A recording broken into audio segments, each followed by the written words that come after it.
আজকে আমরা করব শাপলা ভাজি। সেজন্য শাপলাগুলোকে ভালো করে কেটে ধুয়ে সেদ্ধ করে নিয়ে পানিগুলো ছেঁকে নেব। এ পর্যায়ে দিয়ে দিলাম একটি কড়াই, তার মধ্যে তেল এবং লবণ দিয়ে পেঁয়াজ দিয়ে ভালো করে নেড়ে চেড়ে আমরা মিক্সড করে দিয়ে দিব শুকনো মরিচ কুচি। কয়েকটি শুকনো মরিচ কুচি করে দিয়ে তার মধ্যে দিয়ে দিব কিছু কাঁচা মরিচের কুচি দিয়ে ভালো করে নেড়ে আগে থেকে কেটে রাখা বড় বড় কিছু চিংড়িগুলোকে আমি কুচি কুচি করে আজকে দিয়ে শাপলা ভেজে করব। সো এই পর্যায়ে আমি এগুলোকে ভালো করে নেড়ে দিয়ে দেবো 1 চা চামচ হলুদ গুঁড়ো।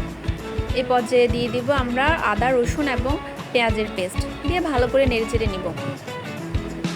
কিছুক্ষণ নাড়াচাড়া করার পরে এর মধ্যে দিয়ে দিব আগে থেকে সেদ্ধ করে রাখা সেই শাপলাগুলো। এরপর আবার ভালো করে নেড়ে চেড়ে মিক্সড করে এ পর্যায়ে আমরা অ্যাড করব 1 চা চামচ সরিষা পেস্ট। সরিষা এবং সাথে শাপলা অসাধারণ একটি টেস্ট নিয়ে আনবে। এগুলোকে ভালো করে নেড়ে মিক্সড করে কিছুক্ষণ পর্যন্ত আমরা এগুলোকে ভাজতে থাকবো। যতক্ষণ পর্যন্ত না পানিগুলো শুকিয়ে আসে আমরা ততক্ষণ পর্যন্ত এগুলোকে ভালো করে নেড়ে চেড়ে ভাজতে থাকবো। এই তো হয়ে গেল আমার শাপলা ভাজি। গরম ভাতের সাথে শাপলা খেতে ইয়াম্মি। যারা এখনও ট্রাই করেন নাই এই সিজনে একবার হলেও ট্রাই করবেন। ধন্যবাদ সবাইকে।